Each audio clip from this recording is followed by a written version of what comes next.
இன்றைக்கு முதலாவது கிளாஸ் தானே. அதுல பாத்தீங்கன்னு சொன்னா உங்களுக்கு இப்ப என்ன வேணும்னு சொன்னா உங்களுக்கு படிக்கிற எல்லா பாடத்துக்குள்ளேயும் சரியா. இது நீங்க அங்கால மேத்ஸ்ல உங்களுக்கு அங்காளங்க இருக்கிற என்ன பாடம் எடுத்தாலும் எல்லா பாடத்துக்குள்ளேயும் என்ன வரப்போகுதுன்னு சொன்னா இந்த ரிக்னோன்ற விஷயம் வரத்தான் போகுது. நீங்க பாஸ் பேப்பர்ல ரிக்னோ கேள்வி எடுக்கிறீங்களோ இல்லையோ, நான் பாஸ் பேப்பர்ல ஒரு கேள்வி இருந்தா தனி கேள்வி, அதுல ரிக்னோ எடுக்கிறீங்களோ இல்லையோ, ஆனா கட்டாயம் எல்லா கேள்விக்குள்ளேயும் ரிக்னோ வரப்போறபடியா நீங்க ரிக்னோ தெரிஞ்சுதான் ஆகணும். அப்ப கணவர் என்ன செய்யறேன்னு சொன்னா ஸ்டார்டிங்லயே, அதாவது நான் சொல்றேன் A level படிக்க தொடங்கும் போதே என்ன செய்யறேன்னு சொன்னா ரிக்னோ பாடம் படிக்கும்போது சமன்பாடு கணக்கு வரும் தானே. ஸோ சமன்பாடு கஷ்டம் உண்டோன்னே இல்ல என்ன செய்யணும்னு சொன்னா ரிக்னோ பாடம் கஷ்டம் பண்ணிட்டு அப்படியே விட்டுட்டு போறோம்.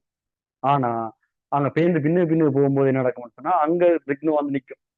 சும்மா நீங்க ஒரு சமன்பாடு எடுத்தீங்கன்னு சொன்னா சைன் வர்க்கம் பிளஸ் கொஸ் வர்க்கம் சமன் உண்டு. அந்த சமன்பாடு எடுத்தீங்கன்னு சொன்னா எப்படின்னு சொன்னா அது பெரும்பாலும் பிசிக்ஸ்ல கூட பயன்படுத்துவீங்க சரியா.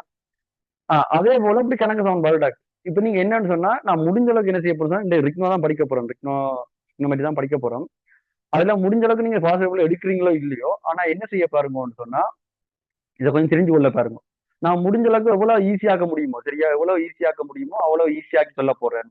நீங்க அதுக்கு பிறகு என்ன செய்ய பாருங்கன்னு சொன்னா கட்டாயம் நீங்க எதுக்கு பிறகு பிடிச்சிட்டீங்க அந்த பாடத்தை, அதுக்கப்புறம் நீங்க கட்டாயம் பாசிபிள் எடுப்பீங்க சரியா.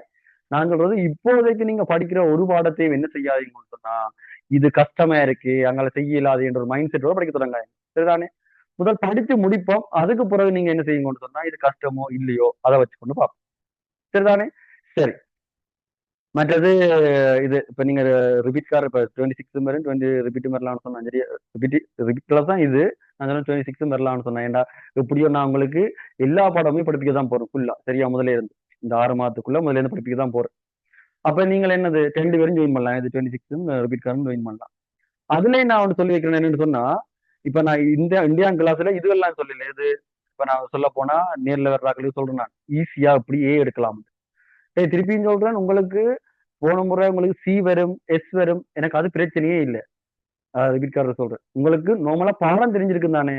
இப்ப நான் எல்லா பாடத்துக்குமே ஷோர்ட் நோட் சொல்லி போட்டு அங்க நான் பாஸ் பேப்பர் செய்ய போறேன். கடைசி ஒரு 10 வருஷம் பாஸ் பேப்பர், கடைசி 5 வருஷம் வரா பேப்பர், மற்றது ஃபீல்ட் பேப்பர் செய்ய போறேன் சரிதானே. சரி, ரொம்ப கஷ்டமான கேள்வி எல்லாம் கடைசி எக்ஸாம் கிட்ட பார்ப்போம் சரியா. ஏன்டா இப்ப சொல்லி நான் உங்களுக்கு பாடத்தை குழப்ப வருமா, இப்ப உங்களுக்கு பாஸ் பேப்பர் அளவுக்கு எது போதுமோ அதை படிப்போம். சரி, அதுல அதுல என்னன்னு சொன்னா நீங்க ஈஸியா ஏ எடுக்கலாம் சரிதானே. அதாவது இப்படி படிச்சீங்கன்னு சொன்னா ஏ எடுக்கலாம். அதை நான் இப்ப உங்களுக்கு சொல்லி மினக்கெடுத்துறேன், டைம் மினக்கெடுத்தாங்க. நான் இப்ப என்ன செய்ய போறேன்னு சொன்னா உங்களுக்கு நான் குரூப்ல நான் எனக்கு யூடியூப் இருக்கு, அந்த யூடியூப்ல நான் எப்படி ஈஸியா ஏ எடுக்கலாம்னு, பியூருக்கு எப்படி ஏ எடுக்கலாம், அப்ளைட்டுக்கு எப்படி ஏ எடுக்கலாம்னு ஒரு 5 வருஷம் பாஸ் பேப்பரை ஒப்பிட்டு காட்டிக்கலாம். டே இந்த கேள்வி எல்லாம் வருகுது, இந்த கேள்வி எல்லாம் வருகுது, அப்படி ஒப்பிட்டு காட்டி போட்டுருக்குறேன். நான் அந்த லிங்க் உங்களுக்கு போடுறேன், நீங்க அதை பார்த்து அதுல எப்படி ஏ எடுக்கணும்னு தெரிஞ்சு கொள்ளுங்க சரிதானே. அதுக்கு பிறகு நீங்க பாடத்தை செலக்ட் பண்ணி படிச்சீங்கன்னு சொன்னா ஈஸியா இருக்கு சரிதானே. சரி, அப்ப நான் மினிமம் ஏ எடுக்கிறதுக்கு என்னன்னு அதுல போட்டிருக்கிறேன். நீங்க கெட்டிக்காரனா இருந்து ஏ எடுக்கணும், இப்ப இருந்து படிக்க தொடங்கினாலும் ஏ எடுக்கலாம் சரியா. அதுக்கு நீங்க செய்ய வேண்டியது என்னன்னு சொன்னா இண்டையில இருந்து படிக்க வேண்டிய விஷயம் எல்லாத்தையும் ஒவ்வொரு நாளும் படிச்சுக்கொள்ளுங்க. இப்ப நான் இன்றைக்கு என்ன படிக்கணும்னா அந்த நோட்ஸை கொண்டே படிச்சுக்கொள்ளுங்க சரிதானே. அதுக்கு பிறகு இப்ப திருப்பியும் சொல்றேன், நீங்க வேற கேள்வி எல்லாம் தேடி பார்த்து செய்வீங்களோ இல்லையோ அது உங்களோட இஷ்டம். நான் படிப்பிக்கிற கேள்விகள் மற்றது எக்ஸாம் பேப்பர் கேள்வியில செஞ்சீங்கன்னு சொன்னா மினிமம் சி கிட்டியாவது எடுக்கலாம் சரிதானே. அதுக்கு பிறகு மேல வேணும்னு சொன்னா நீ மினக்கெடுத்தா சரிதானே. சரி, இப்ப நான் என்ன செய்யறேன்னு சொன்னா பாடத்துக்குள்ள போறேன் சரியா. சரி, இப்ப ரிக்னோ தான் படிப்பிக்க போறேன். அதுல என்ன செய்ய போறேன்னு சொன்னா ரிக்னோல என்னென்ன சமன்பாடு எல்லாம் இருக்கோ அது எல்லாத்தையும் நான் எழுத போறேன் சரியானே. என்ன சொன்னா இப்ப நாங்கள் சில விஷயங்களை பார்த்து பழகினோம்னு சொன்னா உங்களுக்கு அது டக்குன்னு ஞாபகம், அதுக்காண்டி தான் எழுத போறேன். அதுக்காண்டி உங்களுக்கு தெரியாதுன்னா எழுதுட்டு சரியா. சரி, இப்ப நீங்க நான் சொல்லும் கொண்டுக்கப்ப நீங்க எனக்கு சொல்லாதீங்க சரியா. நான் இப்ப இதுல எல்லா சமன்பாடையும் மாறி மாறி எழுதுறேன். நீங்க எனக்கு சொல்ல தவிர நீங்க உங்கேயே சொல்லி பாருங்க சரியா. சைன் வர்க்கம் பிளஸ் கொஸ் வர்க்கம் சமன் உண்டு, அப்படி என்னென்ன சமன்பாடுலாம் உங்களுக்கு தெரியுமோ அதெல்லாம் சொல்லுங்க. மற்றது நான் இதுல எழுதும் போது சில நேரம் நான் வளமையா பெருசா எழுதுறேன்னா இப்ப இதுல எல்லா சமன்பாடும் எழுத போறபடியா கொஞ்சம் குட்டியா எழுத போறேன். உங்களுக்கு அது எழுத்து தெரியாடி சொல்லுங்க சரியா. மற்றபடி நீங்க எனக்கு அந்த சமன்பாடு சொல்ல தேவையில்ல, நீங்களே சொல்லி பார்த்து. மற்றதா ஒரு விஷயமாடா, எனக்கு முதல் அங்கால் பக்கம் எழுதி அடுத்து இங்கால் பக்கம் எழுதி அங்க அடுத்தது இப்படி இப்படி எழுதி பழகி போச்சு. வளமையா இங்க இருந்தா எழுதணும், நான் முதல் அங்கே எல்லாம் எழுதி முடிச்சு போட்டு தான் இப்ப இங்க எழுதுறேன் சரியா. அதால நீங்க முதல் தரம் பார்க்கும்போது என்ன செய்யுங்கன்னு சொன்னா முதல் அங்கால் சமன்பாடு எல்லாம் பார்த்து முடிச்சுட்டு அப்புறம் இங்கால் சமன்பாடு பாருங்க சரியா. சரி, இப்ப பாருங்க சமன்பாடு என்னது, முதலாவது என்னது, sin வர்க்கம் தீட்டா பிளஸ் கொஸ் வர்க்கம் தீட்டா சமன் உண்டு. இது நீங்க படிச்ச ஒரு சமன்பாடு சரிதானே. சரி, அடுத்து என்ன சமன்பாடு? கிட்டத்தட்ட இதே மாதிரி 3 சமன்பாடு படிச்சிருக்கீங்க. என்னது? அடுத்தது 1 பிளஸ் செக் வர்க்கம் தீட்டா சமன் கொசெக் வர்க்கம் தீட்டா. சரியா? 1 பிளஸ் கொக் வர்க்கம் தீட்டா சமன் கொசெக் வர்க்கம் தீட்டா. இப்படி ஒரு சமன்பாடு படிச்சிருக்கீங்க. வேறு என்ன படிச்சிருக்கிறீங்க? 1 பிளஸ் tan வர்க்கம் தீட்டா சமன் செக் வர்க்கம் தீட்டா. நான் அவசரத்துல சொல்லும் போது உங்களுக்கு ஏதாவது மாறி சொல்லணும் தெரியல. அப்படியே மாறி சொன்னா எனக்கு ஞாபகப்படுத்துங்க. சரியா சார்? அதில் புள்ளியா பாருங்க இருக்கும். சரிதானே? சரி, இந்த 3 சமன்பாடு, இந்த 3 சமன்பாடும் அடிக்கடி பயன்படுத்துற நீங்கள். மற்றது இப்ப எனக்கு சரியான ஆண்டு தெரியல, கடைசி வருஷம் இல்ல, அதுக்கு முதல் 2 வருஷம் நினைக்கிறேன். சரியா? 22 23 அல்லது 24ஆம் ஆண்டு பாஸ் பேப்பர்ல. சரியா? சைன் வர்க்கம் தீட்டா பிளஸ் கொஸ் வர்க்கம் தீட்டா சமன் 1 என நிறுவுங்க என்று பாஸ் பேப்பர்ல கேட்டிருந்தவன். சரியா? அப்ப என்ன செய்யணும்னு சொன்னா, இது எப்படி நிறுவுறது? நான் பாஸ் பேப்பர் செய்வேன் தானே, அப்பக்கு நான் என்ன செய்யறேன்னு சொன்னா இப்படி நிறுவுறேன்னு சொல்றேன். இப்போதைக்கு சமன்பாடுகள் என்ன இருக்குன்னா பார்க்கணும். சரிதானே? சரி, மற்றது இப்ப நான் படிக்கிற காலத்துல என்ன நடந்ததுன்னு சொன்னா, எனக்கு இந்த ஒரு சமன்பாடு மட்டும் குழப்பம் பெறும். இது 1 பிளஸ் கொட் வர்க்கம் தீட்டா சமன் கொசெக் வர்க்கம் தீட்டாண்ட இந்த ஒரு சமன்பாடு மட்டும் குழப்பம் பெறும். ஏன் குழப்பம் பெறும்னு சொன்னா, இங்கேயும் சி இருக்குது, அங்கேயும் சி, அதாவது கொசெக் கொட் அப்படி. சரியா? 2 பக்கம் சி இருக்கக்கூடிய எனக்கு குழப்பம் பெறும். அதாவது நான் எனக்கு அந்த ஒரு இப்ப எனக்கு பாடமாக்கினா ஞாபகம் நிக்காது. சரியா? அப்ப நான் என்ன செய்யறான்னு சொன்னா, முடிஞ்ச அளவுக்கு பாடமாக்காம எப்படி எப்படி குறுக்கு வழியில ஞாபகம் வச்சுக்கலாம், அப்படி ஞாபகம் வச்சுக்கலாம். சரி, இப்ப நான் சொல்லும் போது உங்களுக்கு சன்னத்தான் இருக்கும். அது விஷயம் இதெல்லாம் ஒரு சோர்மை தோட்டம் ஞாபகம் யோசிப்பீங்க. இருந்தாலும் பிரச்சனை இல்லை, நான் சொல்றேன். இதுல பாத்தீங்கன்னு சொன்னா, ஒரு தராசு எடுத்தீங்கன்னு சொன்னா 2 பக்கம் சமனா இருக்கணும் தானே, தராசுல. அப்ப இப்ப அதே போல யோசிங்கோ, சும்மா இதைத்தான் இருக்கும். இதுல எத்தனை எழுத்து கணக்கு? 1 2 3 4 5 6. அப்ப இங்க பக்கம் 6 எழுத்து கிடந்தா இந்த பக்கம் என்ன இருக்கணும்? 6 எழுத்து தான் இருக்கணும். 1 2 3 4 5 6. இப்ப சமப்பட்டுதான். இப்ப நீ சமன்பாடு மாற்றி யோசிப்பா, 1 பிளஸ் கொசெக் வர்க்கம் தீட்டா சமன் கொக் வர்க்கம் கொஞ்சம் எழுத்து, இங்கால கூட எழுத்து வந்துடும். ஆகையா சமன்பாடு தானே. அப்படி நான் ஞாபகத்திருக்கேன். சரியா? முக்கியத்தான் இருக்கும், ஆனா நல்ல ஐடியா. அந்த என்ன சொல்றாங்க, ஏதோ ஒரு இது இருக்குடா, அந்த என்ன விலை குறைவுதான் ஆனா பெருமதியானது, அதை போல. சரியா? நான் சொன்னது உங்களுக்கு இதா இருக்கலாம், முக்கியமான இதா இருக்கலாம், ஆனா உண்மையா இது முக்கியமான விஷயம் ஒண்ணு. சரியா? ருகி படிக்கிறார்கள் சமன்பாடு பார்த்து பார்த்து பார்த்து பழகி இருப்பீங்க. சரியா? மேத்திரம் படிக்கிறார்களுக்கு இது கொஞ்சம் பெருசா இருக்கு. சரி, அது முடிச்சு அப்படி சொன்னா சைனுக்குள்ள மைனஸ் தீட்டா சமன் என்ன விட, மைனஸ் தீட்டா சமன் என்ன விட, அடுத்தது டானுக்குள்ள மைனஸ் தீட்டா சமன் என்ன விட.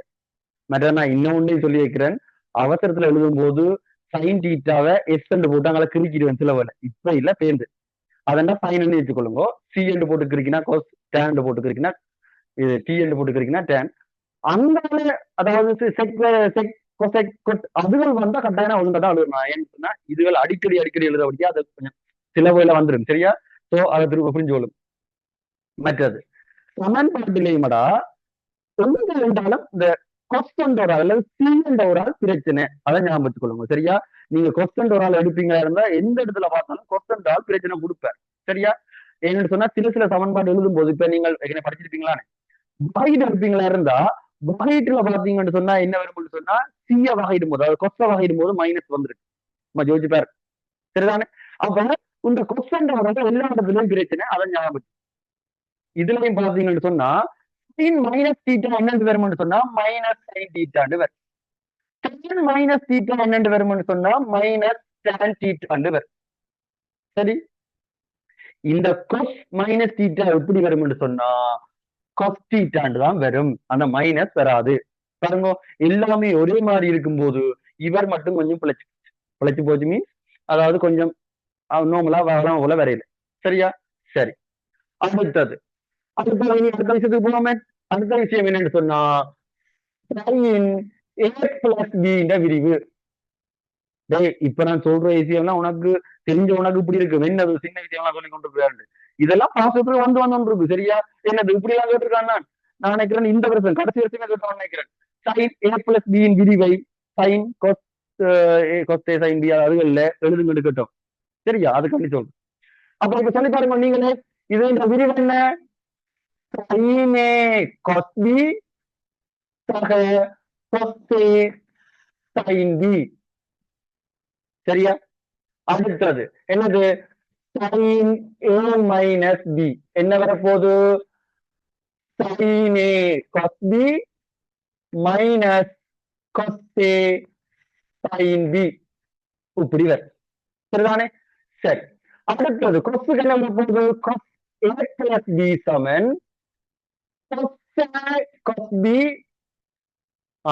இங்க பாருங்க, இங்க சைன் ரெண்டு பிளஸ் ரெண்டு சொன்னா பிளஸ் ரெண்டு வருகிறது, மைனஸ் ரெண்டு சொன்னா மைனஸ் ரெண்டு வருகிறது. நான் என்ன சொன்னான்? கொஸ்டன் பிரச்சனை தானே. அப்ப இங்க பாத்தீங்களான்னு சொன்னா கொஸ்டுக்கு ஏ பிளஸ் பி என்று சொன்னா இங்க வரப்போகுது, பிளஸ் ரெண்டு சொன்னா மைனஸ் ரெண்டு வரும். சரியா?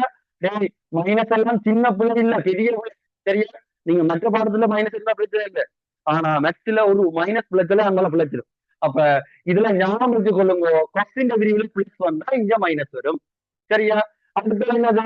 கொஸ் ஏ மைனஸ் பி சமன் என்ன பண்ண போகுது? கொஸ் ஏ கொஸ் பி சைன் ஏ சைன் பி. சரிதானே? சரி. இந்த 4 சமன்பாடையும் வச்சுக்கொண்டுதான் அங்கால வரப்போற சமன்பாடுகள் எல்லாமே என்ன செஞ்சோம்னா எடுத்தோம். சரிதானே? அதுவும் உங்களுக்கு பாசிபிள் வந்திருக்கு. சரியா? ஒரு வருஷம் என்ன வந்திருக்குன்னு சொன்னா இதுக்கு பிறகு சிடி ஃபார்முலா வரப்போகுது. சரியா? அந்த சிடி ஃபார்முலா நான் எப்படி வந்தேன்னு அங்க சொல்றேன். இப்போதைக்கு நான் சிடி ஃபார்முலா சும்மா அந்த எப்படி வந்தேன்னு ஒரு கொண்டை மட்டும் சொல்லி போட்டு அங்கால நான் சிடி ஃபார்முலா எழுதுறேன். பாருங்க, இங்க எப்படி சொன்னா இந்த 2 சமன்பாடையும் கூட்டி விட்டீங்கன்னு சொன்னா இதுவும் இதுவும் வெட்டப்பட்ட 2 மடங்கு சைன் ஏ கொஸ் பி என்று வரும். இங்கால சைன் ஏ பிளஸ் பி சக சைன் ஏ மைனஸ் பி என்று வரப்போகுது. இதைத்தான் சிடி ஃபார்முலான்னு படிச்சீங்க. அதே போல 2 சமன்பாடையும் கழிப்பீங்கள், அதே போல இந்த 2 சமன்பாடையும் கூட்டுவீங்கள், இந்த 2 சமன்பாடையும் கழிச்சீங்கன்னு சொன்னா விட வரும். ஒரு பாஸ் பேப்பர்ல இந்த முதல் 2ஐயும் அப்படி நிறுவ சொல்லி கேட்டிருந்தோம். சரிதானே? அந்த நிறுவை எடுத்த திருப்பி சொல்றேன், அந்த நிறுவ கேள்வி செய்யும் போது செய்வேன். அப்ப நான் இப்ப என்ன கிடையில, இப்ப எல்லா ஃபார்முலாவையும் ஒன்றா பார்க்க போறோம். சரிதானே? சரி. அப்ப சிடி ஃபார்முலா என்ன வரப்போன்னு சொன்னா பாருங்க, sin C plus sin D சமன் 2 மடங்கு sin C plus D by 2 அங்கால cos C minus D by 2 இப்படி வரும் முதலாவது சிடி ஃபார்முலா. மற்றது நீங்க சிடி ஃபார்முலா நான் இப்ப நீங்க படிக்கடியா சொல்றேன், சிடி ஃபார்முலா நீங்க பயன்படுத்தும் போது முதலாவது இந்த சிடி ஃபார்முலா, ரெண்டாவது இந்த, மூன்றாவது இந்த, அப்படி நான் எழுதுற மாதிரி ஞாபகம் வச்சுட்டு பாருங்க. என்று சொன்னா இப்ப நாங்களும் அங்கே கேள்வி செய்யும் போது முன்னாலே இது எத்தனா சிடி ஃபார்முலா? மூன்றாவது என்று சொல்லி போட்டு நான் நாங்கள் பாதிப்பேன். நீங்க டக்குன்னு யோசிக்கலாம், மூன்றாவதுன்னு சொன்னா இதுதான் மூன்றாவது சொல்றோம். சரிதானே? அதுக்கானே சொல்றேன். சரி. அடுத்த sine C minus sine D என்ன வரப்போகுது? 2 மடங்கு cos C plus D by 2 அங்கால sine C minus D by 2 என்று வரும். சரிதானே? அடுத்த C D formula C plus cos D. இது என்ன வரப்போன்னு சொன்னா 2 மடங்கு cos C plus D by 2 அடுத்தது cos C minus D by 2 என்று வரப்போகுது. கடைசி சிடி ஃபார்முலா என்னது? cos C minus cos D. பாருங்க, நான் உங்களுக்கு சொன்னான் என்னது, இந்த கொஸ்டோட பிரச்சனை இருக்கும்னு சொன்னாங்களோ அந்த பிரச்சனை இப்ப வரப்போகுது. வடிவா கவனிச்சீங்கன்னு சொன்னா எல்லா சிடி ஃபார்முலாவிலையும் முன்னுக்கு கூட்டி 2 பிரிக்கிற, கூட்டி பிரிக்கிற, கூட்டி பிரிக்கிற. இங்கேயும் அதேதான் 2 மடங்கு sign C plus D by 2 இங்கால சைன் எல்லாத்திலையும் கழிச்சு பிரிக்கிற, கழிச்சு பிரிக்கிற, கழிச்சு பிரிக்கிற. இங்க மட்டும் மாறி கழிச்சு பிரிப்பேன், அதாவது D minus C by 2 இப்படி பிரிப்பீங்க. சரிதானே? பாருங்க, அப்ப எல்லா ஃபார்முலாவும் பிரச்சனை கொடுக்கல, யார் மட்டும்தான் பிரச்சனை கொடுத்துருக்கு? இந்த கொஸ்டின்ல வந்த சிடி ஃபார்முலா மட்டும்தான் பிரச்சனை கொடுத்துருக்கு. சரிதானே? அதுக்கான சொன்னேன், நீங்கள் என்னது இனி எங்கேயாவது கொஸ்டின் ஒரு ஆளை வருவீங்கன்னு சொன்னா இது. மற்றது நான் இதை சொல்லல, அதாவது நான் சொல்றேன்னு சொன்னா எழுதுறதுக்கு சொல்லல, நான் எப்படி சொல்லி விடுறேன்னு சொன்னா இதை வாயாலே சொல்லி விடுறேன், நீங்க ஞாபகம். அடுத்தது சிடி ஃபார்முலான்னா மறுதல் என்று படிச்சிருப்பீங்க. அந்த மறுதலை வேறு ஒன்றும் இல்லையா? 2 மடங்கு சைன் இதை ஏ என்றும் இதை பி என்று சொல்லுவீங்க இருந்தா, 2 மடங்கு சைனே கொஸ் பி என்று சொல்லுவீங்க இருந்தா இங்க வரும் sin a plus b சக sin a minus b அப்படி வந்திருக்கும். இதே ஃபார்முலாவை தான் நாங்க மாறி படிப்போம். எது சிடி ஃபார்முலா மறுதலை என்று படிப்போம். அப்ப நான் அதுக்கு டபுள் மடங்கு மினக்கடையில இந்த ஃபார்முலாவை தான் இவர் கூட்டுப்பட்டா பெருக்கலா எழுதுவோம், பெருக்கப்பட்டா கூட்டலா எழுதுவோம். அவ்வளவுதான். சரிதானே? சரி, அப்ப அதை நான் என்ன செய்யறேன்னு சொன்னா அதை இது இல்லை. சரியா? அதை எழுதி மினக்கடையில. சரி, அடுத்தது இப்ப அடுத்தது பார்க்க போறது என்னன்னு சொன்னா மடங்கு கோணங்கள். சரிதானே? மடங்கு கோணங்கள் முடிய பொது தீர்வு முடிய முடிஞ்சது பொது சமன்பாடு. அது பிறகு ஒரு விஷயம் படிப்போம். மறந்துடாதீங்க, நான் ஒவ்வொரு கிளாஸ்லயும் என்ன செய்வேன்னு சொன்னா ஒரு புது புது விஷயம் படிப்போம். சரிதானே? அதாவது இன்றைக்கு நான் பொது தீர்வு இதை முடிச்சுட்டு பொது தீர்வு தான் சொல்ல போறேன். பொது தீர்வு முடிச்சுட்டு அதுல உங்களுக்கு கேள்வி நான் உங்களுக்கு குரூப்ல அனுப்பி விடுறேன். சரிதானே? அதாவது கொஞ்சம் கேள்வி செய்யறேன், கொஞ்சம் கேள்வி குரூப்ல அனுப்பி விடுறேன். நீங்க என்ன செய்யுங்கன்னு சொன்னா செஞ்சு பார்த்துட்டு செய்யாத கேள்வி வேணும்னு சொன்னா நான் செய்யும்போது சார் அந்த டைப் 2ல அந்த 5வது கேள்வி செஞ்சு கனகளி மினக்கடையிலாத நீங்க நான் சொல்றது அந்த கேள்வி செய்யறதுக்கான ஐடியா எல்லாமே சொல்லி முடிச்சுட்டு. சரிதானே? சரி, அதுக்கு பிறகு அடுத்த போற புது விஷயம் படிப்போம். அது உங்களுக்கு நான் சொல்றபடி நீங்க ஒரு நாள் வகுப்புலயே அந்த பாடத்தை புரிஞ்சு கொள்ளலாம். சரியா? நான் சொல்றது அந்த டைப்பை மட்டும் புரிஞ்சு கொள்ளலாம்னு சொல்றேன். சரி, அப்படி ஒவ்வொரு நாளும் ஏதோ ஒரு புது விஷயம் படிப்போம். மறந்துடாதையும் கிளாஸ ஒழுங்கா வந்துடுங்க. சரியா? கிளாஸ் இப்ப நான் சொன்னா எனக்கு ஒரு மைண்ட் செட் இருக்குன்னு தானே, ஒரு பிள்ளைக்கு இதை சொல்லி கொடுத்து இதை சொல்லி கொடுத்தா இப்ப நான் இன்றைக்கு இதுக்கு சொல்றது காரணம் தேவையில்லாதான். இப்ப கிட்டத்தட்ட இது வாய்ப்பாடம் ஆயிட்டான். நான் வாய்ப்பாடு பாடமாக்குறது மினக்கட்டுறேன்னு சொன்னா அந்த வாய்ப்பாடு நாளைக்கு தேவைப்பட போன்ற அர்த்தம். சரிதானே? அப்ப நான் இப்ப மினக்கட்டுறேன்னு சொன்னா எனக்கு ஒரு இருக்கான் பிள்ளைக்கு நான் சொல்லி கொடுத்துட்டேன். அப்ப நாளைக்கு நான் எழும்போது அந்த முதலாவது கிளாஸ்ல பார்த்தமேடா அப்படி சொல்லும் போது என்னது இது இல்லாட்டி நீங்க யோசிப்பீங்க இது எங்க கிடக்குன்னு அப்படி யோசிப்பீங்க. சரிதானே? அப்ப இன்றைக்கு பார்த்த கூட நீங்களும் போய் அந்த சவுண்டோட எழுதி பார்த்ததான் ஞாபகம் நிற்கும். சரி, இது முடிச்சு அடுத்தது மடங்கு கோணங்கள். அது எப்படி வந்தேன்னு சொல்றேன் பாருங்க. திருப்பியும் அதே தாண்டா sin a plus b இருக்குல்ல, அதுல ஏக்கு பதிலாக தீட்டா பிக்கு பதிலாக தீட்டா போடுங்க 2 தீட்டா. அதாவது sin 2 தீட்டா சமன் இங்க sin தீட்டா cos தீட்டா, அங்கேயும் sin தீட்டா cos தீட்டா. அப்ப என்ன வர போகுது? 2 மடங்கு sin தீட்டா cos தீட்டா. ஒரு விஷயம் சொல்லட்டா, உங்களுக்கு இந்த முறை பாசிட்டிவ்ல வந்தது அந்த நிறுவலாம். சரியா? sin a plus b இந்த விரிவல் உங்களுக்கு sin 2 தீட்டாவின் விரிவை இதுல இருந்து படம் தெளிச்சு விட்டுருந்தோம். சரியா? பாஸ் பேப்பர்ல. அப்ப என்னதான் விட அதேதான் a சமன் b சமன் தீட்டா என பிரதியிட 2 தீட்டா வரும். சரிதானே? அப்ப இப்ப சொல்லுங்க முதல்ல என்னது? sin 2 தீட்டா சமன் 2 sin தீட்டா cos தீட்டா. அவ்வளவுதான் தான். அடுத்தது cos 2 தீட்டாண்ட விரிவு. சரியா? cos 2 தீட்டாண்ட விரிவு என்னன்னு சொன்னா வேற ஒன்றும் இல்ல, இந்த சமன்பாடு இருக்குல்ல அதுல வந்து ஏக்கு பதிலா பிக்கு பதிலா தீட்டா போட்டு விட்டீங்கன்னு சொன்னா cos theta cos theta cos வர்க்கம் theta, sin theta sin theta sin வர்க்கம் தீட்டா. அப்ப cos வர்க்கம் தீட்டா மைனஸ் sin வர்க்கம் தீட்டா, இதுதான் 2வது சமன்பாடு. சரிதானே? சரி, அடுத்தது இதே சமன்பாடு கொஞ்சம் கொஞ்சம் மாத்த போறோம். எப்படின்னு சொன்ன இந்த சமன்பாடு இருக்குல்ல, இந்த சமன்பாட்டில நான் sin வர்க்கத்தை உருவாக்கினேன்னு சொன்னா இவர் அங்கால போக 1 மைனஸ் cos வர்க்கம் வந்து வரும். இதுல இருக்கிற சைனுக்கு பதிலா அந்த 1 மைனஸ் cos வர்க்கத்தை கொண்டு போட்டேன்னு சொன்னா இந்த சமன்பாடு ஃபுல்லா கொஸ்ல மாறும். கொஸ்ல மாறினா என்ன வரப்போன்னு சொன்னா 2 cos வர்க்கம் தீட்டா மைனஸ் 1 வரப்போம். சரியா? அதே போல இந்த கொஸ்க்கு போல அந்த சமன்பாட்டை உருவாக்கி கொண்டு போட்டீங்கன்னு சொன்னா இது ஃபுல்லா என்னத்துக்கு மாறும்னு சொன்னா சைனுக்கு மாறும். 1 மைனஸ் 2 sin வர்க்கம் தீட்டான்னு மாறும். சரிதானே? சரி, இப்ப அது முடிஞ்சுதானே? அடே இதுல ஒரு சொல்லா விட்டுண்டா. அதாவது இதுக்கு இதுல ஒரு விரிவு கிடக்கு. என்னது? டேனுக்கு சொல்லல. So tan a plus b சமன் என்ன வரப்போன்னு சொன்னா tan a plus tan b over 1 minus tan a tan b இப்படி சமன்பாடு வேறு. சரியா? அப்புறம் பாத்தீங்கன்னு சொன்னா இதுல tan a minus b ன்னு சொன்னா இங்க tan a minus tan b over 1 minus tan a tan b என்று வரும். சரிதானே? சரி, அதை நான் சொல்ல மறந்துட்டேன். அப்ப இங்க பாத்தீங்கன்னு சொன்னா இங்க விரிவு இதுல சொல்லுங்க. அப்ப tan 2 தீட்டான்னு சொன்னா இதுவும் தீட்டா இதுவும் தீட்டா. ஆகவே tan theta tan theta 10 tan theta. சரியா? 10 tan theta over 1 minus tan vecant theta. ஏன் கீழே tan into 10. திருப்பியும் சொல்றேன். இப்ப இதுல வந்திருக்கிற ஆட்கள்ல எனக்கு உண்ட நிலைமை எப்படி என்றெல்லாம் எனக்கு தெரியாது. சரிதானே?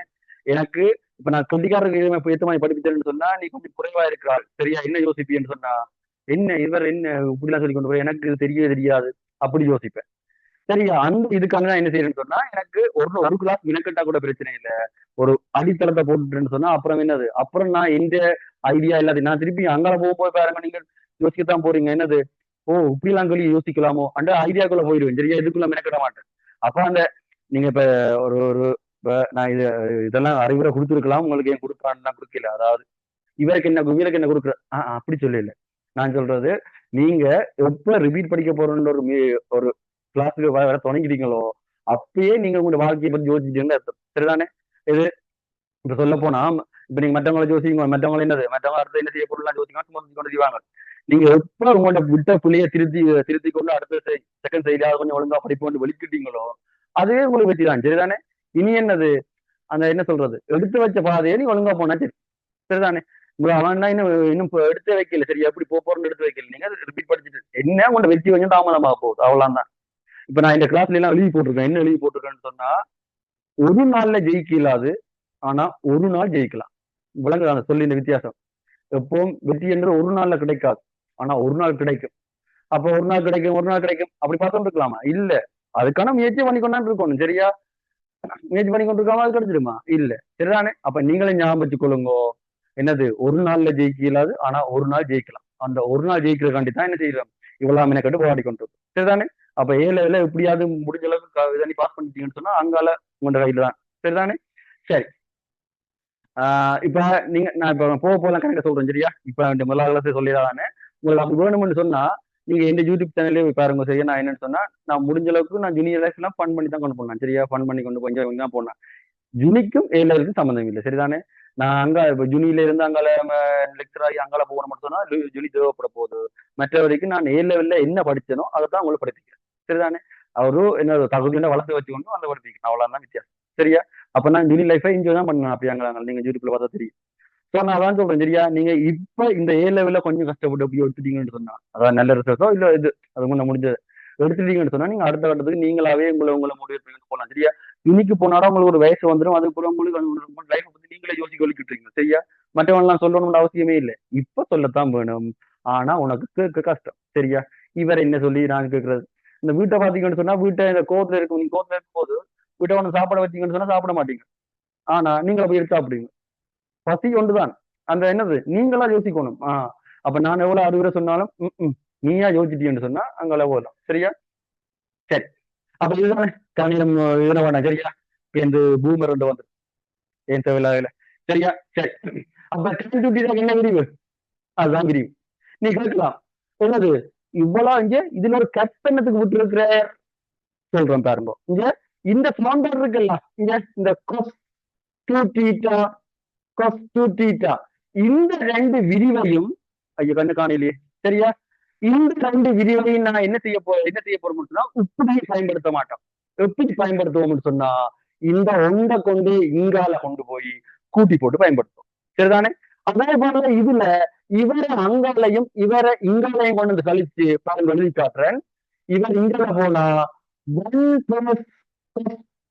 2θ என்ன போகுது 2 cos θ இப்படியும் அடுத்த இதுல 1 - cos 2θ 2 sin θ இப்படியும் அதாவது நோட் கண்டு போடுறேன். இப்படித்தான் நான் கேள்விக்குள்ள பயன்படுத்த போறேன். சொல்ல போனா ரிக்னோல. சரியா? ரிக்னோல வர்ற இந்த சமன்பாடு முக்கியமா லிமிட்டட் பாடத்துக்குள்ள அடிக்கடி வரப்போகுது. சும்மா லிமிட்டட் சொல்லி வைக்கிறேன். ஆனா லிமிட்டுக்குள்ளே வரப்போகுது, தொகைக்குள்ள வரப்போகுது. அப்படி கர்நாடகத்துல இது வேறு. சரிதானே? சரி. அப்ப இது அப்ப இப்ப ஓரளவுக்கு நான் சமன்பாடு சொல்லி போட்டேன். இன்னும் கொஞ்சம் கிடக்கு. சரியா? இன்னும் ஒரு இது கிடக்கு 2θ விடிவு 3θ விடிவு அது கிடக்கு. ஒருக்கா அரை ஒரு ஆள் சொன்னாதான் சரி. சரியா? ஒருக்கா சொல்லுங்க. நான் இப்ப சொன்ன விஷயம் விளங்கிட்டுதான். யாராவது?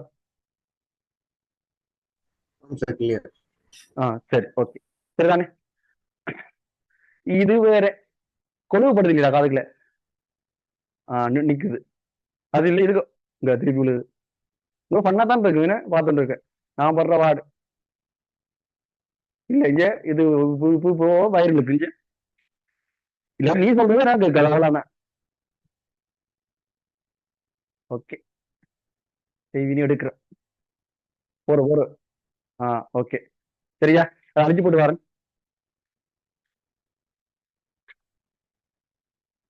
அது சரி. விடு. இல்ல, வீட்டுக்காரங்க வந்து பாப்பினே இல்லோ வேணுன்றா சார், ஏதோ சரியா, இங்க வருவோம்.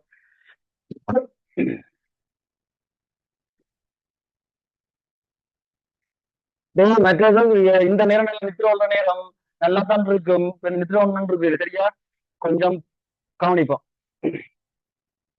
சரி, இப்ப பாத்தீங்கன்னு சொன்னா அடுத்தது. சரியா, அடுத்தது என்ன எழுதுகிறீங்கன்னு சொன்னா, இப்ப sin to தீட்டாவுக்கும் cos to தீட்டாவுக்கும் ஒரு விரிவுக்கு அசல்னு சொன்னா tan ஒரு விரிவுடாக்கு. சரிதானே? சரி, இப்ப என்ன பிரச்சனைன்னு சொன்னா, அந்த விரிவு பெரும்பாலும் தொகைக்குள்ள பாதிக்க போறீங்க.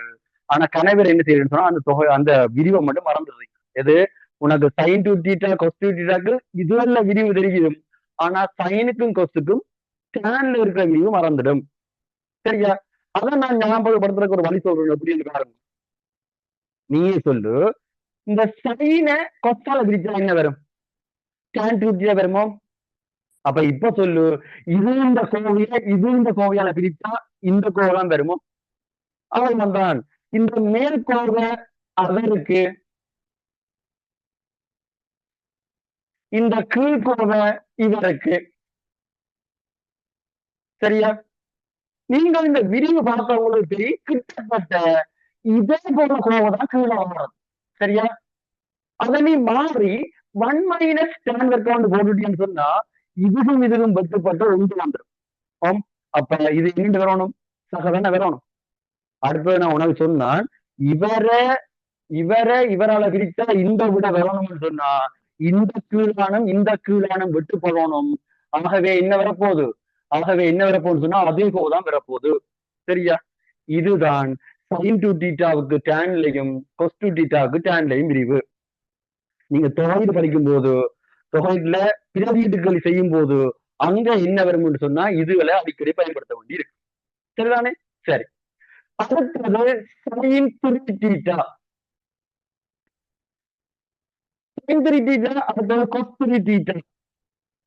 இந்த ரெண்டுக்குமே எப்படி இருக்கும்னு சொன்னா கிட்டத்தட்ட ஒரே வடிவத்துல இருக்கு. இவருக்கு இப்படி இருக்கும்னு சொன்னா அதை பக்கம் மாறி இருக்கும். இவருக்கு நீ கணவர் என்ன செய்யணும்னு சொன்னா, ரெண்டு விரிவையும் படமாக்கி போட்டு அதுக்கு இது இதுக்கு இது ரெண்டு மாறி மாறி எல்லாம் எழுதுறீங்க. அப்ப நான் சொல்றதை ஞாபகம் வச்சு கொள்ளுங்க.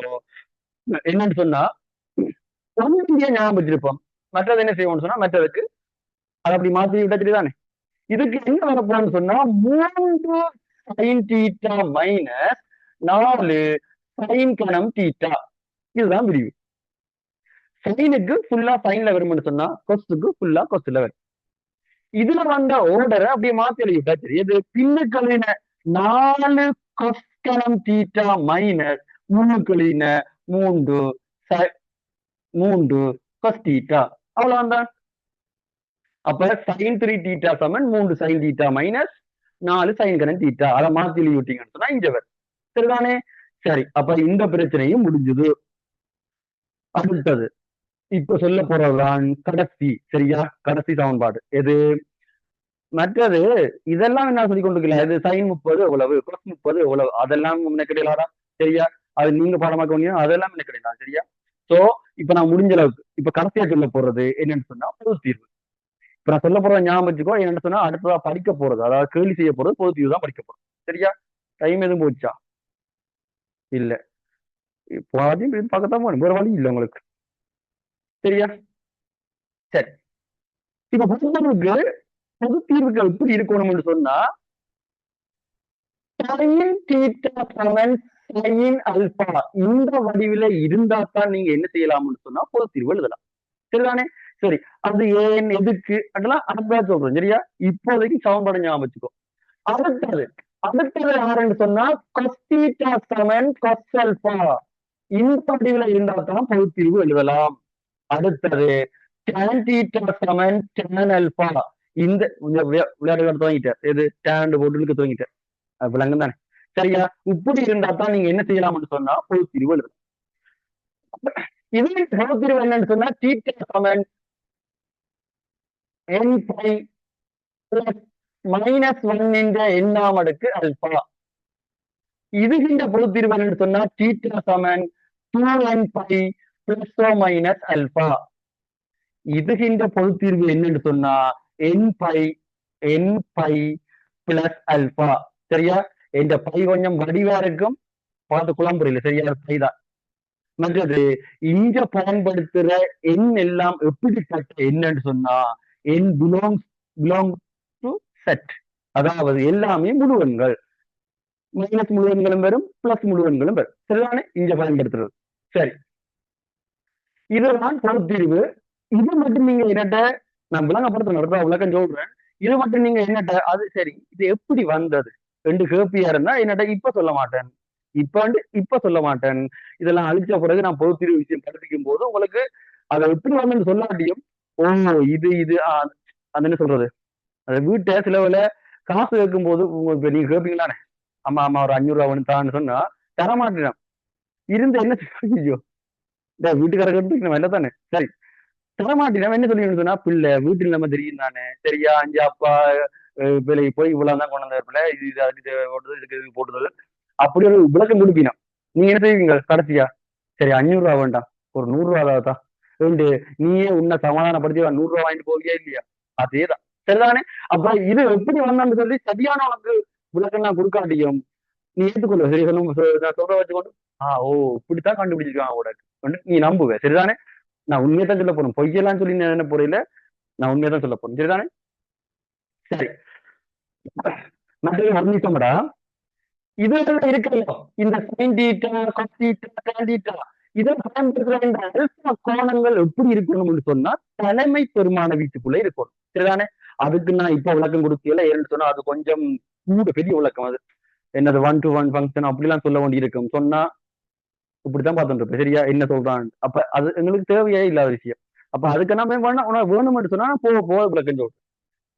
இந்த தலைமை பெருமான வீச்சு சரியா, இந்த தலைமை பெருமான வீச்சு, கொஸ்டின் தலைமை பெருமான வீச்சு, கேனின் தலைமை பெருமான வீச்சு, இதுக்குள்ள கட்டாயம் இருக்கணும். சரியா, அது மாறினா பிள்ளை திரும்பிட எப்படி சொன்னா இந்த தலைமை பெருமான வீச்சு இதுக்குள்ள, அதாவது பிளஸ் கோணம்னு சொன்னா முதலாம் கால் வட்டத்துக்கு, மைனஸ் கோணம்னு சொன்னா 4ஆம் கால் வட்டத்துக்குள்ள நீ பார்க்கணும். சரியா, இங்க கொஸ்டின் தலைமை பெருமான வீச்சு முதலாம் கால் வட்டமும் 2ஆம் கால் வட்டமும், பிளஸ் கோணம் சொன்னா முதலாம் கால் வட்டம், மைனஸ் கோணம் சொன்னா 2ஆம் கால் வட்டம். அடுத்தது டேண்ட தலைமை பெருமான வீச்சுன்னு சொன்னா முதலாம் கால் வட்டத்துக்கு பிளஸ், 4ஆம் கால் வட்டத்துக்கு மைனஸ். பாருங்க நான் சொன்னா அந்த கொஸ்டன்டோராலே பிரச்சனை. சரிதானே. அப்ப இங்க பாத்தீங்கன்னு சொன்னா சைனுக்கும் கொஸ்டுக்கும் ஒரே மாதிரி, சாரி சைனுக்கும் டேனுக்கும் ஒரே மாதிரி வருது, மட்டும் தலைமை பெருமான வீச்சு வேறையா இருக்கு. சரியா, இப்ப உங்களோட வீட்டுல தம்பி தங்கச்சி அண்ணாக்கண்ணா இருப்பிருந்தானே, அதுல யாரும் பிரச்சனையா இருப்பிருந்தானே, அப்ப நீங்க என்ன செய்வீங்கன்னா அதுக்கு ஒரு பேர் வச்சிருக்கோம் கொஸ்டின். சரிதானே. என்னது இப்ப எல்லாருக்கும் பிரச்சனை கொடுக்குதானே, அப்ப உங்களோட வீட்டையும் ஒன்று பிரச்சனை கொடுக்கும் தானே. சில வேலை உங்க வீட்டுக்கு நீ தான் கொஸ்டிட்டா தெரியல. சரிதானே, இதுதான் நீ உனக்கு வச்சுக்கோ. சரியா, நான் கொஸ்டிட்டா ரெண்டுல இருந்து. சரியா, ரெண்டு பேர் கொஸ்டிட்டா எனக்கு பேர் வைக்கிறது. சரியா, நான் உங்களுக்கெல்லாம் பிரச்சனை இல்லை, நான் சொல்றது உங்களோட வீட்டுல யாரும் பிரச்சனை இருப்பேன் தானே. சரிதானே, அவங்க பேர் வச்சுக்கொள்ளுங்க கொஸ்டிட்டான். சரி சரி சரி, ஒரு நிமிஷம் இது கொஞ்சம் விளங்கி இருக்காத ஒரு விளக்கம். இப்ப இந்த இடத்துல sin theta சமன், சரியா, sin theta சமன் அதே இங்க வந்துட்டுது. அதே இங்க வந்தா நீ இதுல எழுத வேண்டிய கோணம் அரைக்கு என்னென்ன கோணம் வரும்னு சொன்னா 30 பாக வரும், 150 பாக வரும், ஒரு நிமிஷம் ஒரு 390 பாக வரும். அதாவது 360 பிளஸ் 30 390 பாக எல்லாம் வரும். அப்ப அதுல எந்த கோணத்தை நான் இதுல எழுதுறது ரெண்டு சிறப்பியா இருந்தா அதுக்குத்தான் இந்த தலைமை பெருமான வீட்டு பார்ப்பீங்க. எந்த கோணம் எழுதுவீங்கள் பிளஸ் தானே, அப்ப முதலாம் கால் வட்ட கோணம். ஒருவேளை மைனஸ் இருந்திருந்தா நீ 4ஆம் கால் வட்ட கோணத்தை பார்த்து போட்டிருப்ப. அதுக்குத்தான் இந்த தலைமை பெருமான வீச்சு முக்கியம். சரிதானே. சரி, இவன் பிரச்சனை முடிஞ்சதுதானே. சரியா, சரி, இப்ப நான் இதெல்லாம் எழுத சொல்லி இதெல்லாம் பெருமான சமன்பாடு தானே. அப்ப கேள்வி செய்யும் போது நான் உங்களுக்கு கேள்விக்கு எழுத சொல்றேன். இப்ப சமன்பாட்டுக்கு எழுத சொல்லிட்டேன். ஒரு நிமிஷம் பொறு. சரிதானே? சரி, அழிக்கிறேன்டா.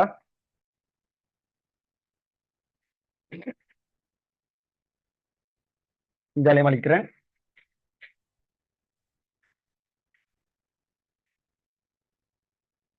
சரி, உங்களுக்கு தான் தெரியுமே நான் என்னது, நான் உங்களுக்கு சோட் மெத்தட் சொல்லி தருவேன்னு சொன்னா சரி. டேய், இப்ப சோட் மெத்தட் மொக்கையா இருந்தாலும் அது நல்லா இருக்கு, நீ கவலைப்படாது. சரிதானே? இப்ப இந்த இந்த இதுகளுக்கு சரியா, இந்த இதுல உங்களுக்கு பொதுத்தீர்வு கேள்வி செஞ்சு செஞ்சு செஞ்சு உங்களுக்கு என்ன வந்துடும் சொன்னா கேள்விக்கு, அதாவது பொதுத்தீர்வு இதுக்கு இதுதான். அதாவது 2n/+ minus alpha, n/+ alpha, இப்படி எல்லாம் உனக்கு தெரியும். ஆனா சைன்டியோ கொஸ்டின்டியோ டேன்டியோ எந்த ஒரு குழப்பம் பெரும் போக போக சரிதானே? இப்ப வராது, என்ன இப்ப நீ பார்த்து பார்த்தா எழுத போறேன், அப்பவும் பார்த்து பார்த்தா எழுத போறேன். சரியா? சரி, விடும். சரிதானே? அப்ப நீ என்ன செய்ய போறீங்கன்னு சொன்னா, அப்ப ஞாபகம் வராது, அப்ப ஞாபகப்படுத்துற கூட வழி சொல்றோம். சரியா? எப்படி என்று பாருங்க. நீ நார்மலா ஒரு நம்பர் எண்ணும் போது 1 3 4 7 அப்படின்னா மட்டும் தானே ஒரு நம்பர் எண்ணும் போது 1 2 3 4 5 6 ஒரு ஓரம் தான் எண்ணுவேன். அப்ப இப்ப சொல்லுங்க, அப்ப sin cos tan இந்த மூன்றையும் சொல்லும் போது நீ எப்படி சொல்லுவ? sin cos tan இந்த ஓரெல்லாம் சொல்லுவ.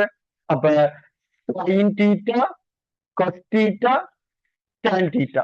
சரியா?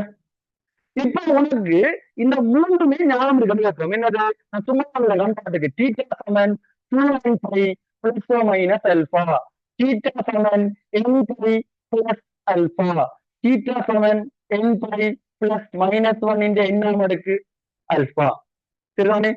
சரி, இப்ப வந்து ஆக்டின்றது மறந்து போச்சு.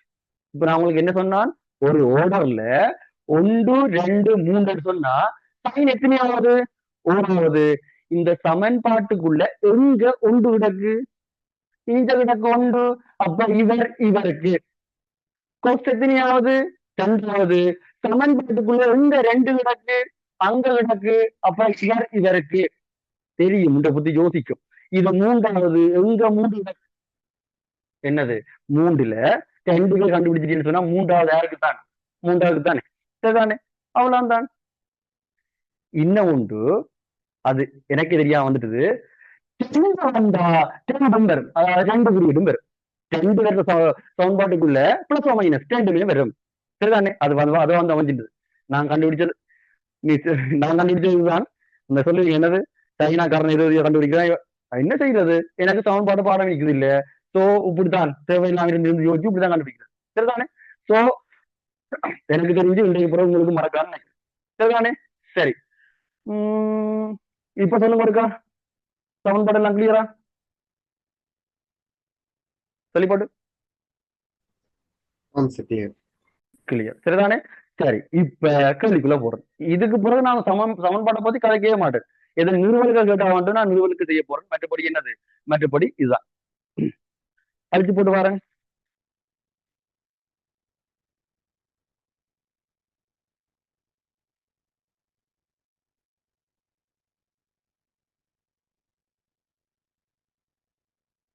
சரி, இப்ப நான் வெளியில சமன்பாட்டுக்கு தான் இடா என்னது, தீட்டா சமன் 2n/+ அல்பாண்டு.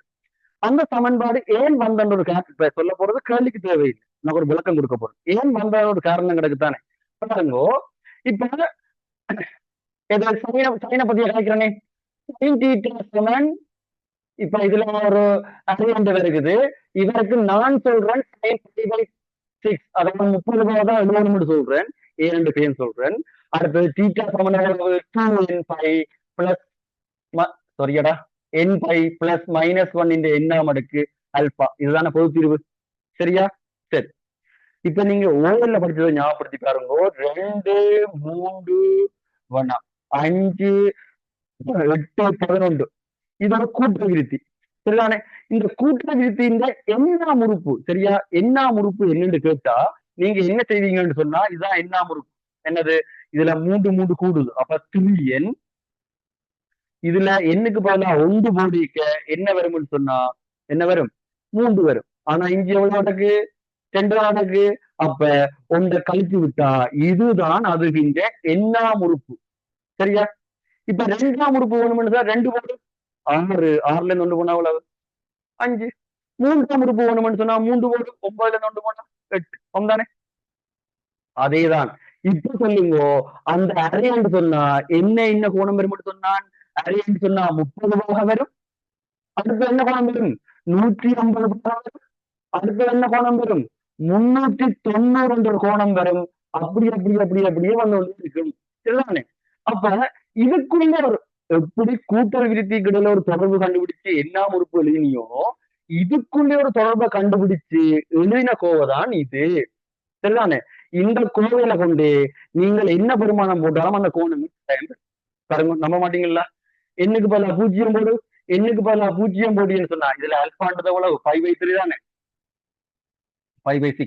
எண்ணுக்கு பதிலா 0 போட்டா எவ்வளவு? 0. இது இந்த 0 அடுக்கு 1 5/6 எவ்வளவு வகை? 30 வகை. 30 வருகுது. சரியா? 1 போட்டு 1 போட்டா -5/6 30 வகை. 5 என்றா 180 தானே. 180ல இருந்து 30 போனா எவ்வளவு? 180 வகை. சரி, அடுத்த 2 போடு 2π, இங்க பிளஸ் வரப்போகுது. 2π சொன்னா 360. 360 30 எவ்வளவு? 390. சரி, வருகுதா இல்லையா? வருகுது. இந்த தொடர்பு, அதாவது இது கூட்ட வித்தியில வந்து எப்படி கண்டுபிடிக்கணும்னா உனக்கு தெரியும். இது எப்படி கண்டுபிடிக்கணும்னு தெரியாது. அவங்க அந்த தொடர்பை கண்டுபிடிச்சு எழுதின கோவைதான் இந்த பொது தீர்வு. சரியா? இப்போ உனக்கு விளங்கி இருக்கும் ஏன் நாங்கள் இந்த சின்ன கோணம் எழுதுறோம். ஏன் எழுதுறோம் பாருங்க. இதுல எல்லாத்துலயும் நாங்க என்ன செய்யறோம்னு சொன்னா பொதுவா இருக்கிறத எழுதுற மாதிரி அங்கேயும் எல்லா கோணத்துக்குள்ளேயும் அந்த 30 வருது. இங்க 30, இங்க 180 - 30, இங்க 360 + 30. அந்த சின்ன கோணம் எல்லாத்துக்கும் வருது. தானே? அதுக்காண்டிதான் நாங்க என்ன செய்யறோம்னு சொன்னா இங்க எழுதும் போது அந்த தலைமை பெருமான வீச்சுக்குள்ள வர்ற சின்ன கோணத்தை எழுதுறோம். அப்ப முதலாம் கால் வட்டத்துக்கு பிளஸுக்கும் மைனஸுக்கும் 4ஆம் கால் வட்டத்துக்கும் எழுதுறோம். சரிதானே? அப்ப நான் உனக்கு ஓரளவுக்கு விளக்கம் கொடுத்துட்டேன். இது ஏன் இருக்குன்னு. சரியா? சொல்ல போனா இதெல்லாம் எக்ஸாம் பேப்பர்ல கேட்க போறேன். சரிதானே? ஆனா நான் உனக்கு விளங்கணும் மட்டும் நான் என்னது முடிஞ்ச அளவுக்கு உனக்கு விளங்குற மாதிரி சொல்லி விட்டுருக்கேன். சரி.